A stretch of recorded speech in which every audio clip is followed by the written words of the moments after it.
त्याला जर आपण असं करायचं असेल, त्याचं जर ध्यान करायचं असेल तर आधी आपण मन हातात घेतलं पाहिजे आणि मग ते भगवंताच्या त्या गणपतीच्या चरणी अर्पण करायला पाहिजे, तर त्याचं आम्ही ध्यान करतो असं म्हटलं जाईल. आणि असं आहे, गोसावीनंदन स्वामी महाराजांनी ज्यासी पाहता भवश्रम केला, भवश्रम हा शब्द लिहिला. या भवसागरामध्ये तुम्ही आम्ही सगळेजण जीवन जगतो.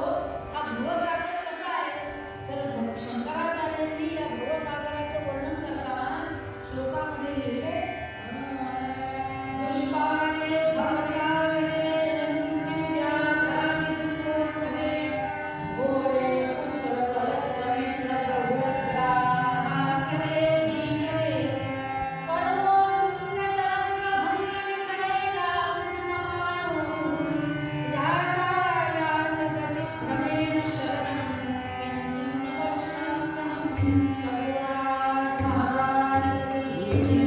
जय जय रघुवीर समर्थ.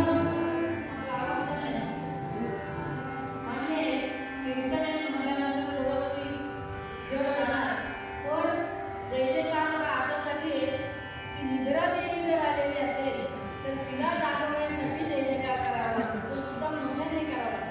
म्हणून जय जय रघुवीर समर्थ.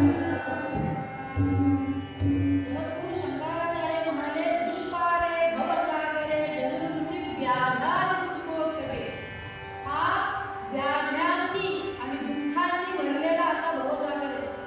व्याध्यानि दुःखोत्तमे घोरे पुत्र कलत्र मित्र बहुरग्राहाकरे भीकरे. आमचे जे मित्र आहेत, आमचे जे नातेवाईक आहेत, हे सगळे आमच्या जीवनरूपी नौकेला तडाखे देण्यासाठी सिद्ध आहेत आणि आमच्या कर्माच्या उत्तुंग लाटा ज्या आहेत ना, त्या सुद्धा आम्हाला या भवसागरामध्ये तडाखे द्यायला सिद्ध नाहीत, ते तडाखे देतातच.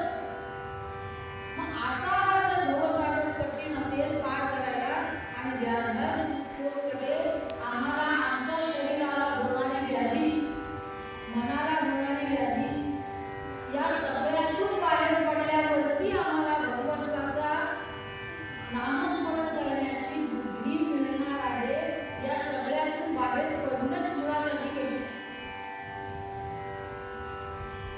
पण ते बाहेर पडण्याआधी आपलं मन आपल्या हातामध्ये घेऊन त्या भगवंताच्या नामस्मरणाची त्याला आवड लावायची, त्याला गोडी लावायची आणि म्हणजेच त्या भगवंताचं ध्यान करण्यासारखं आहे असं गोसावीनंदन स्वामी महाराज सांगतायत. आणि गोसावीनंदन स्वामी महाराज सांगतायत की एवढा जर भवसागर अवघड असेल तर या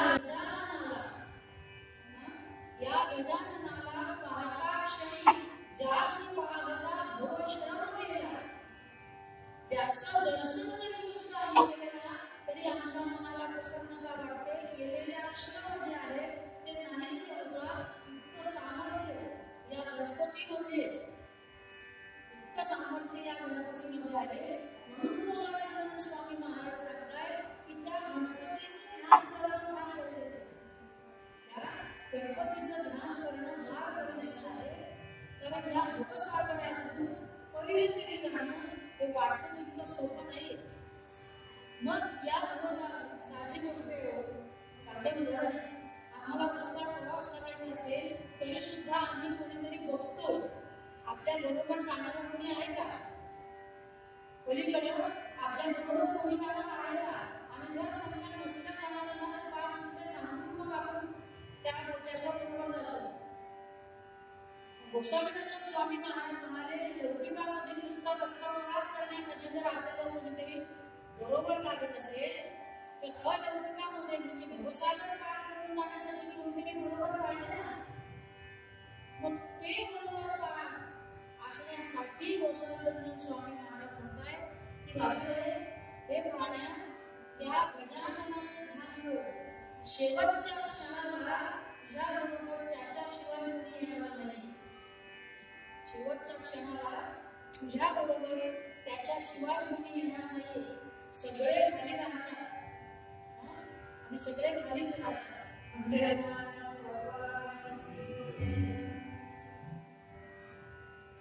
आणि आपण ज्या वेळेला शेवटच्या क्षणी डोळे मिटायची वेळ येते, मरण यावं, पण त्यामध्ये कोणती धन्यता आहे? कोणती धन्यता आहे? ज्या वेळेला शेवटचा श्वास आम्ही घेतो त्या वेळेला आमच्या आराध्य दैवताची मूर्ती आमच्या डोळ्यासमोर येणं, याला धन्यतेचं परमार्थ म्हणतात. आमचं होतं असं की आम्ही मरताना सुद्धा प्रपंचाचाच विचार करतो आणि म्हणून पुनरपी जन्म पुनरपी म्हणतात. म्हणून आम्हाला जन्म घ्यावे लागतात, आमचे भोगावे लागतात, आम्हाला सुख मिळतं, पण ते सुख मिळालेलं सुद्धा त्याची जाणीव आम्हाला होत नाही आणि आमच्या पदरामध्ये दुःखच जास्ती पडतं. आणि आम्हाला असं वाटतं मी एवढं चांगला वागतो, मी रोज रामाच्या मंदिरात जातो, मी रोज रामाला नमस्कार करतो, तरी माझ्याच वाटेला असं का वाटतं का? नाही सगळ्यांना हो म्हणा.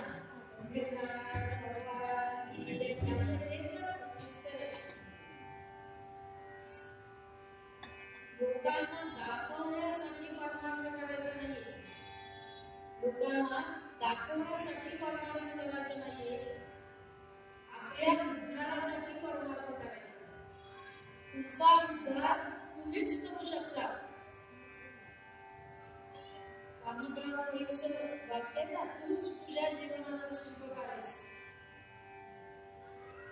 तुम्ही जसं कर्म करा, तुम्ही जशा सवयी तुमच्या शरीराला लावा, तुम्ही जशा सवयी तुमच्या मनाला लावा, त्याचप्रमाणे तुमच्या अजून कर्म घडणार आहे. आणि म्हणून ते कर्म थोडं पुढे सांगू बघायचं. जागे असलेल्या दर्यांना काय बोलते ते कळेल.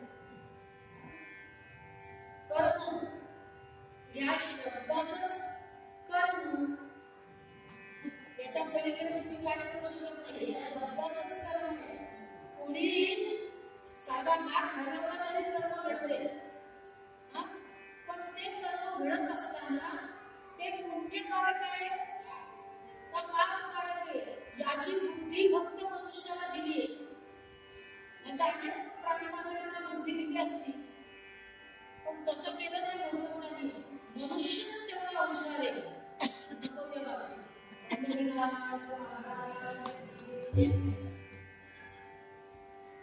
त्या हुशारीचा उपयोग गोसावी स्वामी महाराज जर ध्यानाला केला ना, म्हणजे गणपतीचं ध्यान जर केलं ना, तर गोसावी नंदन महाराज शेवटच्या चरणात सांगतात की गोसावी नंदन तन देवाच्या विनम्र ज्याच्या पायी माझं त्या गणपतीला काय काय अर्पण करायचंय.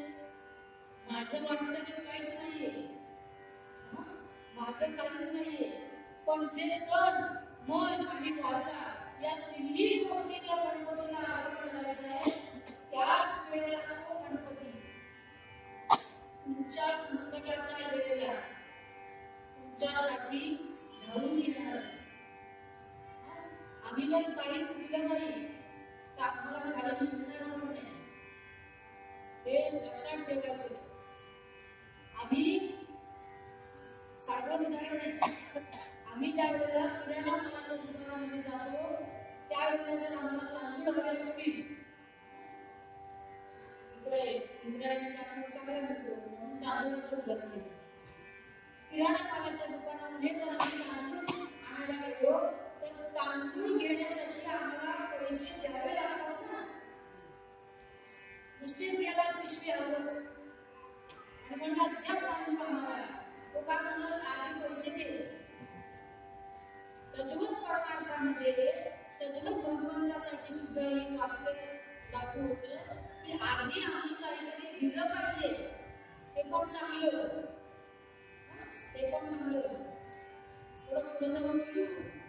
सत्यनारायणची पूजा आहे, 10 रुपयाचे फाटलेले नोट टाकली, नमस्कार केला, पंढरीनाथ भगवानाची कुठलाही सत्यनारायण पसंत होणार नाही.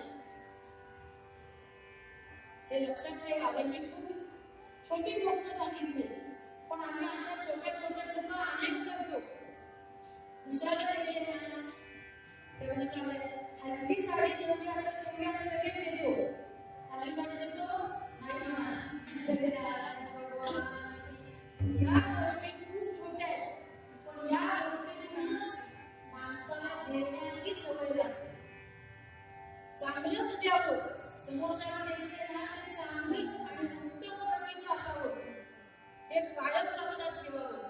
तसंच देवाला द्यायचे, मानवाला द्यायचे नाही, भगवंताला द्यायचे म्हटल्यानंतर चांगलं नको. लहान मुलगा आहे, 1-2 वर्षाचा मुलगा आहे, त्याला संस्कार करताना आपण काय म्हणतो? चांगले संस्कार करायला पाहिजे. का? कारण तो मोठे होऊन पुन्हा आम्हाला विचारणार आहे. संस्कार जर आम्ही वाईट केले तर तो आम्हाला विचारेल का? याचा अर्थ काय? आम्ही कायम त्याला पहिल्यांदा देताना चांगलेच संस्कार देतो, तेव्हा रिटर्न जे आम्हाला मिळतं ते चांगलं मिळते ना. म्हणून तसंच गोसावी स्वामी महाराज म्हणतात की गोसावी नंदन तनु नवे वाचा विनमे ज्याच्या पायी ज्याच्या पायाशी तुम्ही आम्ही हे सगळं आमचं लोककार्यामध्ये आम्ही सगळं देतो भगवंताला, सगळं भगवंताला देतो. पण जो स्व आहे ना तो मात्र मागतो, त्याला देत नाही. मी नमस्कार केला, मी देऊन जाणलं, मी देवामध्ये काम केलं, मी कीर्तनाची सगळी सोय केली, हा जो स्व आहे ना हा स्व बाजूला ठेवला पाहिजे. मी काही केलं नाही, माझ्याकडून करून केलं, ही सवय लावली पाहिजे. मी कीर्तन करत नाही, माझ्याकडून भगवंत कीर्तन करून घेतो, हे महत्वाचं. मी काही नाही, मी या विषयावरती एक छोटासा बिंदू आहे जो कायम दुर्लक्षित आहे, पण भगवंताच्या दुर्लक्षित असताना सुद्धा भगवंताला मी लक्षात आलं पाहिजे, असं माझं कर्म पाहिजे, अशी माझी भक्ती पाहिजे. त्याच वेळेला तो भगवंत संकटामध्ये धावत येणार आहे. नाही तर आम्हाला होतं असं संकट आलं की आम्हाला देवाची आठवण होती, इतक्या वेळ झोपला होता असं तो विचार. मी नाही आधी थोडं थोडं थोडं थोडं काम करून ठेवावं लागतं. तुम्ही सगळे शेतकरी आहे, आधी जमीन नांगरून ठेवावी लागते, मग पेरलं जातं आणि मग पेरलेलं उगवलं जातं. मग आम्ही जर पेरलंच नाही, आम्ही जर जमीन नांगरलीच नाही तर काय उगवणार आहे? तसंच इथे आम्ही जर भगवंताला जे द्यायचे ते दिलंच नाही तर भगवंत कशासाठी येईल? तुमच्यासारखे अनेक लोक अजून देणारे असतील त्यांच्यासाठी जाईल तो. म्हणून गोसावी नंदन स्वामी महाराज म्हणतायत की बाबा रे आधी द्यायला शिक, आधी द्यायला शिक, मग तुला मिळेल. आणि ते असं मिळेल की ते शाश्वत सुख तुम्हाला आम्हाला प्राप्त होईल. ते शाश्वत सुख मागण्यासाठी कोणाकडे जावं लागणार नाही.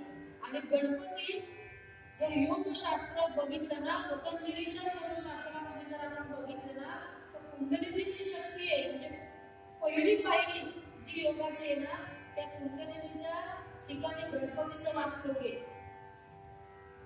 आणि मग ती कुंडलिनी शक्ती गणपती जागृत करतो, मग आम्हाला पुढे काहीच करावं लागत नाही. मग आपोआप आमच्याकडून अनेक दारं उघडली जातात आणि शेवट भगवंताची प्राप्ती होते, शेवट मोक्ष प्राप्त होतो. हे कधी होईल? ज्या वेळेला आम्ही त्या गणपतीचं ध्यान करू, त्या वेळेला होईल.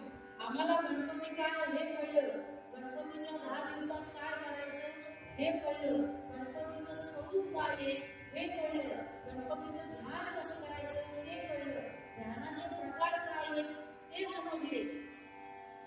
संकट कसं येतं, त्या संकटातून गणपती बाहेर कसा काढतो हे सुद्धा आम्हाला सगळं कळलं.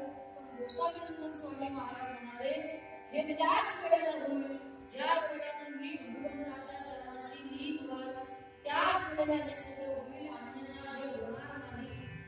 म्हणून 2 दिवस हा प्रयोग आपण मांडला. गोसावी नंदन स्वामी महाराज म्हणून तुम्हाला आम्हाला उपदेश करताना सांगतायत की बाबा रे त्या गणपतीचं ध्यान कर, त्या गणपतीला आपलं सर्वस्व अर्पण कर आणि त्याच्याकडून आशीर्वाद अभय प्राप्त करून घे आणि आयुष्याचं कल्याण कर. म्हणून अशा मूळ अवतारामध्ये गोसावी नंदन स्वामी महाराज तुम्हाला